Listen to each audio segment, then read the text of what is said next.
3, 2, 1. Welcome, gamers. I'm Bob World Builder. And I'm Grace World Destroyer. And this is the World Builders Club, a monthly mini writing challenge to inspire creativity and teamwork among dungeon masters and all fantasy world builders. This month's challenge was Cute Kaiju, a larger-than-life benevolent creature. The challenge was to write no more than 5 sentences, which a lot of people pushed this time around, detailing an original, fantastical, oversized being, its name, a description, and some ability or legend that makes it awesome instead of awful. We can just jump right into it with our first submission from Dandy. The Monarch Bee. A giant bee the size of buildings. His origins are unknown. The bee is multiple buildings large? Yes, the size of buildings. Wow. Though the bee seems to have taken the people of the city as his colony. Denizens are free to groom the bee as it lets out a soft purring sound as you do so. Druids have set up giant flowers for the bee to pollinate with, and in exchange, the bee has brought intense growth to the neighboring forests. That's awesome. Just a giant bee that's soft. I imagine you can, nap on it. Yeah.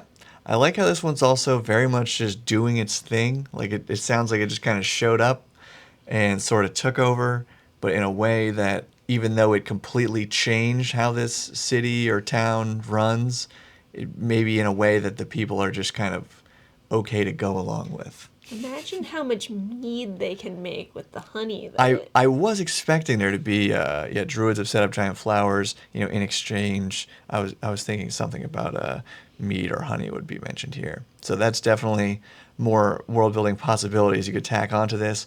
Some comments say, I like it. I'd also add magic honey that purifies food and water, like the cleric spell, or something, and allow the people of the village to summon swarms of bees if they get attacked within the hex around the village. Other comments just say, the image of the bee purring is so cute. Yeah, that got me too. And they replied to that, I know, right? Got it from a Tumblr post. Now the next submission from Aaron A. Corbett, regular submitter. This looks cool, but I already read it. It's definitely, as far as I can tell, not a giant creature. This is the Big Rock Candy Hex Crawl, and it describes different locations, all kind of based off of the folk song, as I am presuming here, Big Rock Candy Mountain. Cool stuff, but I feel like we will move on to the next cute kaiju. Jason Goodman with Tuazi, the Fury of the Wilds. The fearsome epithet and reputation belie the reality of this gentle-natured spirit, which resembles a gigantic ape made of stone covered with a strange, vibrant blue moss. Tuazi is a gentle, nurturing spirit which roams through wild spaces, cleaning any detritus it finds. The title and reputation as a dangerous malevolent spirit, stem from a deliberate mistranslation from the ancient language in which it was first described. The druids in the region disseminated this mistranslation in an effort to keep outsiders away from the spaces they wish to see preserved. So when I hear cleaning detritus, it makes me think it's doing wildfire control, where it's raking. Right, okay. To keep... Right, yeah, removing the debris, the that tinder, sort of thing. yeah. Okay. Comments say they love the druids protecting the creature through rumors and misnaming. Really makes me imagine the love they have for the gentle giant. And yes, Weird Guy says, love when druids do druid things. Also enjoy you have Tuazi just doing its thing. That's what I said about the bee. Yeah, hardly encountering the civilized world. And Austin says it's a really cute idea, although I have to wonder if the druids are spreading rumors to keep civilized folk away. What sort of detritus is he cleaning? Yeah. Maybe it's also a scavenger that it rakes to keep the wildfires at bay, and it also eats dead animals. Yeah, I mean, it could be anything. Detritus is just any decaying matter, I guess. Yeah. So very kind of broad there. And it does make me think the moss is actually the thing. Yeah, the vibrant cool. blue moss covering the skin, if that's actually the living part of it. Because otherwise it's just stone resembling an ape. That's obviously it's a animated spirit somehow. that resembles Oh, an you're right. gravestone. Okay. So Next one from Logan Kuntz, and they preface this. I'm not sure if an enormous psychosocial collective kaiju is too abstract for this prompt, but here we go. nothing is too abstract. Except the big rock hex Yeah, crawl thing. that wasn't abstract. It was just It's kind of different. off topic. My phone is ringing. That never happens. That was too abstract for this podcast. Similar to the collective emotions experienced by whale pods in our world, elves in my world share an enormous collective emotional and psychosocial consciousness formed through strong psychic bonds. This is not to say that elves should be understood as a hive mind. They possess a strong collective emotional consciousness alongside their individual emotions, which are heavily influenced and informed by these collective psychic bonds. As a result of their shared psychic bonds and shared emotional intelligence, elven communities tend to share a common emotional state, with elves often understanding their feelings in the plural sense, such as, we are happy or we are sad. Okay, maybe I should actually answer that? Oh. That's my own phone number, so I'm not going to answer it. Oh man, alright. These elves. And when aroused to anger, these psycho-emotional bonds push the elves to near universal hatred and blind rage towards the person/people in question, and few can stand before the race's collective fury and come out alive. However, there are exceptions among the elves who do not experience the shared emotional comfort and sense of belonging experienced through these psychic bonds. Elven exiles who are psychically severed from their fellow elves find the experience terrifying and isolating, rendering many exiles insane from their sheer isolation of the experience. Still, others choose the path of exile either for intellectual reasons or in a desperate attempt to flee overwhelming emotional pain after the loss of a loved one. Well, if it is a kaiju, it's not a cute one. I was thinking that as well. It definitely sounds like more negatives here. The power of this thing really seems to come through more when it's related to hatred, rage, and I guess sadness. There are exceptions. Yeah, the shared emotional comfort and sense of belonging. So there's something to be said there, but it wasn't the focus here in any way. No comments on that one either. Totally one of these that might be sick, technically 6 sentences, but, or 5 sentences, but from Mikanishi. Whoopla Whoopla Love the name. is the onomatopoetic riverine spirit, the river itself, of this part of the hinterlands, an entity generally unknown to civilization, but much appreciated as a life giver by the local nomads and serendipitous adventurers. Dip your tired feet in this water at sunset, and the benevolent kaiju will give you a relaxing foot massage that restores 1 HP and removes 1 level of exhaustion. Thank it for the service, and you become immune to exhaustion for 24 hours.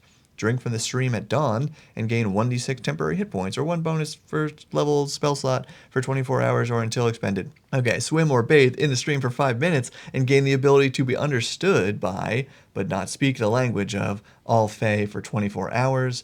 Thank Whoopla Whoopla for this boon and have the effect strengthened so that all Fae are 1 step more friendly for 24 hours. Insert into any D&D campaign, anywhere you need a serene, burbling stream, or modify for OSR games. Definitely a kaiju. I do think it's cute as well. Some of the questions of this comment, its questions, is it formless This and is shapeless like water? This is a Bruce Lee quote. Oh. Is it formless, shapeless like water? If I put it into a cup, does it become the cup? If I put it into a teapot, does it become the teapot? Can it flow? Does it crash? Well, that just made me think, like, does it flow like a normal river? Or Is does it just like, there? Is it just there? Like is it like Jell-O? Jello? But also, I mean... Or can it, like, flow in different directions? Yeah, or not necessarily solid, but just stagnant, I guess.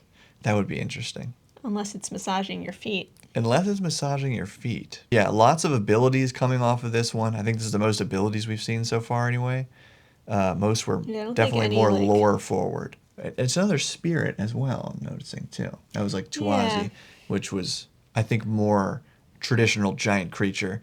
This one, again, I would still apply giant creature to this because it's huge. But well, even Tuazi was a spirit. Right. Yeah, but at least that one like looked like a big singular guy, you know? This one is technically still a big singular guy. And yes, cool, very cool name. Next we have Carlos. Carlos Neffy Pulley says, Pica gargantuan. Gargantuan. 3 times the height of a pine tree, this snuggle-loving rodent is a caretaker of evergreen forests. Highly intelligent, it speaks its own language of squeaks. It can understand most languages, but is unable to speak them.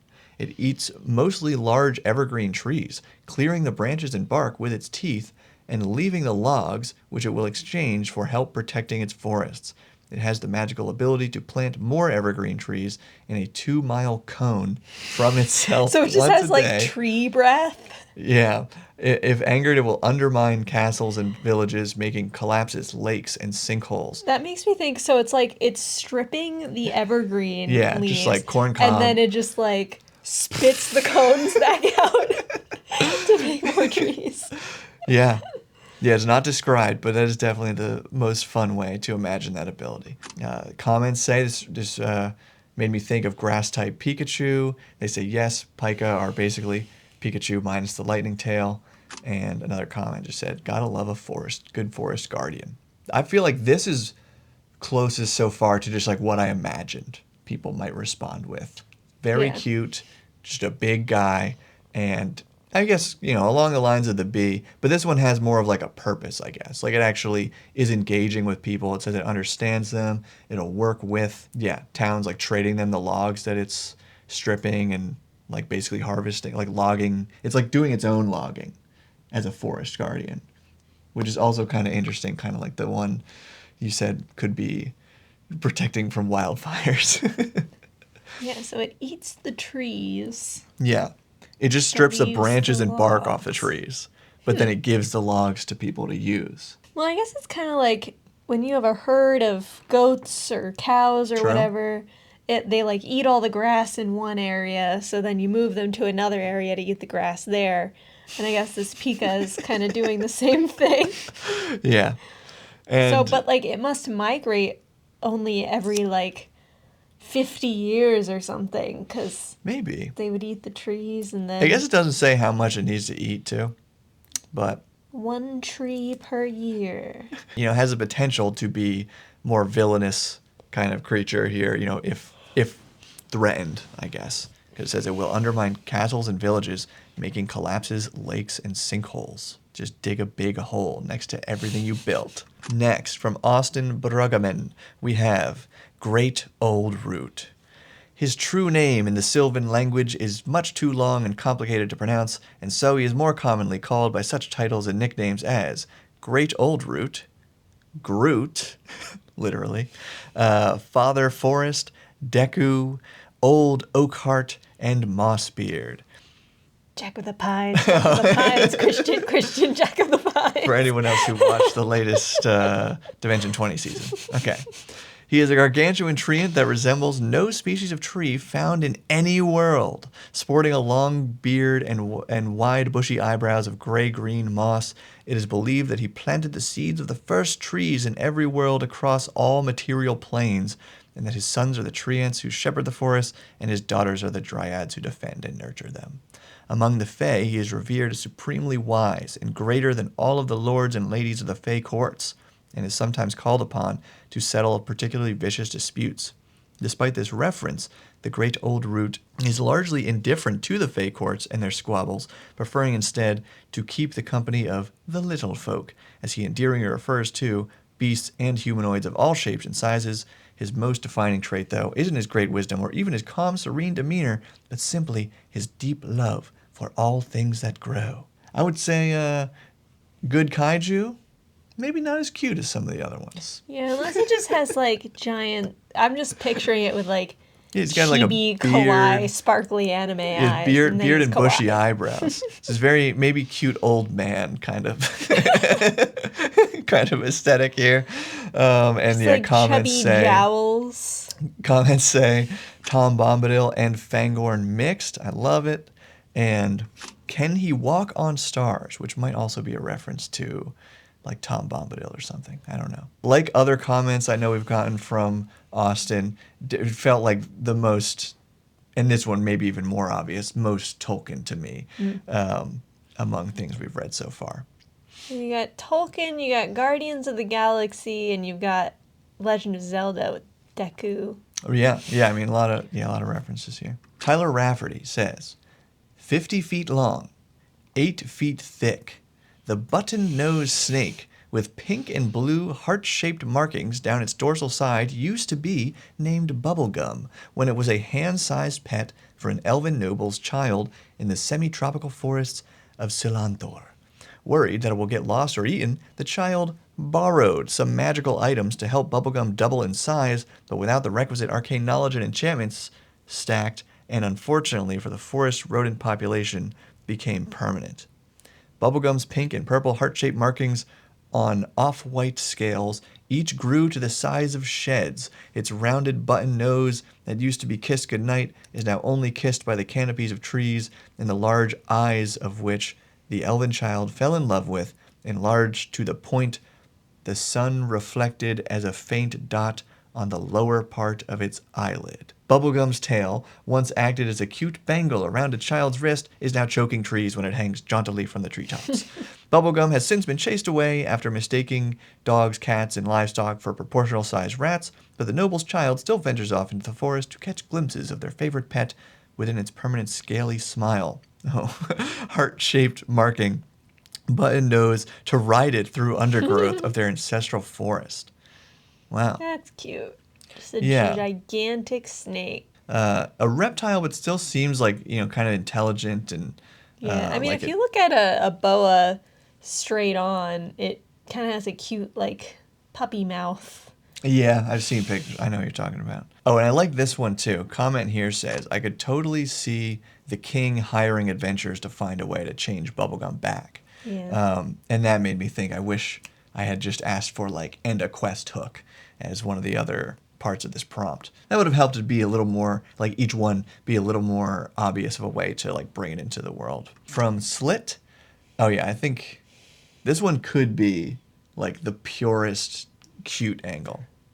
The Omega Bloof. This overly large, puffy creature appears like a giant puffball. Giant is an understatement of its mass proportions. It waddles around in search of areas that need more joy, spreading it wherever it goes, whenever possible, though most initially run and scream in terror at its presence. I mean, the thing is almost mountain-sized. At night, the Omega Baloof can radiate a soft glow that illuminates nearby areas, much like moonlight and starlight. Oddly enough, as the Omega Baloof waddles its way to your town, the ground does not quake, the earth does not shake, nor do the stomps and clomps of its digitless feet cause the sound of thunder. It is squishy, huggable, lovable, and fun for everyone. So the fact that this is an Omega Bloof kind of implies that there are lesser Bloofs. Yeah. So do the lesser Bloofs just like follow it around? And that's how it spreads joy? Maybe by bringing its little produces Bloofs, by budding. bringing its Bloofs to town? Well, comments on this one. I wonder how to hug it if it is so big. Does it just let you climb its long hair so you are not underneath it? The hair would basically be a forest. And author replied saying, I just picture it being squishy, like the Stay Puffed Marshmallow Man, or like Baymax. I don't know what that is. The name is absolutely perfect, and I like the giant fluffy Kirby with the personality of Totoro. Love it. So I just imagine it's like one of those stress ball toys that kids are obsessed with now, and you just like put your hand in it, and it's kind of like memory foam, and it's That's just true. like, Yeah, I had that way. in my head. I was thinking of this more like fluffy, I guess, like cloud-like and fuzzy. But yeah, it is just described as a puff ball. So maybe it is more Kirby. Which, that's how Kirby's described, and Kirby just has skin. Kirby just has human skin. Yeah, maybe. I feel like this and who knows, maybe Kirby as well, is more like a spongy kind of exterior. Well, yeah, that's what like a memory foam. Yeah, different from skin. Memory foam covered by human skin. Okay, if you insist. All right. From Weird Guy, CO. The morning fog that clings to the earth shrouds them for most, but for those above the low-lying mists, they get to witness these mythical creatures. The Seo come in many sizes, but all of them are huge by human standards. They appear as fluffy humanoid shapes rising out of the fog itself an extension of the Seo's presence. They appear in small ponds, 2 to 5 at a time, delighting in playful chases of each other or the passing flock of birds. Being too close to a CO only gets you covered in morning dew, but finding folk who claim a CO patted them on the head while stuck in a fog isn't uncommon. These gentle giants only stick around until the sun burns away their fog bank, quietly fading back to some elemental plane until the next dense fog rolls in.